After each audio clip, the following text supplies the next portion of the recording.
పత్రికా సమావేశం ద్వారా పక్క రాష్ట్రాలు పక్క దేశాలలో అదానీ గ్రూప్ ఆఫ్ కంపెనీస్ మీద జరుగుతున్న వివాదానికి తెలంగాణ రాష్ట్ర ప్రభుత్వానికి ఎలాంటి సంబంధం లేదు.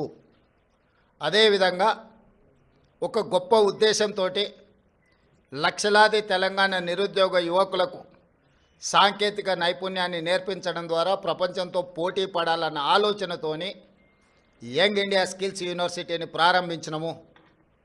ఒక సదుద్దేశంతో ఒక గొప్ప ఆలోచనతో ప్రారంభించిన యూనివర్సిటీ వివాదాలకు లోను కావడం నా మంత్రివర్గ సహచరులకు నాకు తెలంగాణ రాష్ట్ర ప్రభుత్వానికి ఇష్టం లేదు.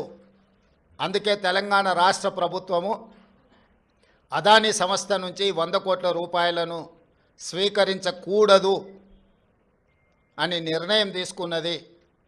ఈ విషయాన్ని మీడియా మిత్రుల ద్వారా సమాజానికి మేము చెప్పదలుచుకున్నాము. అనవసరమైన వివాదాలలో మా రాష్ట్ర ప్రభుత్వాన్ని మమ్మల్ని లాగొద్దు అని చెప్పి మీడియా మిత్రులందరికీ కూడా నేను సూచన చేస్తున్నా. రాజకీయ పార్టీలకు కూడా నేను సలహా ఇవ్వదలుచుకున్నా.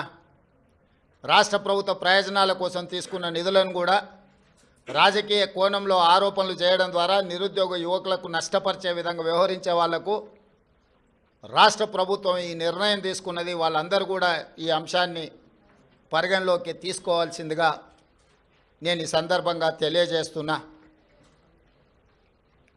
అదేవిధంగా ప్రతిసారి ఢిల్లీకి ముఖ్యమంత్రి కానీ మంత్రులు కానీ పర్యటనకి వెళ్ళాలనుకున్నప్పుడల్లా మీడియా మిత్రులు మంత్రివర్గ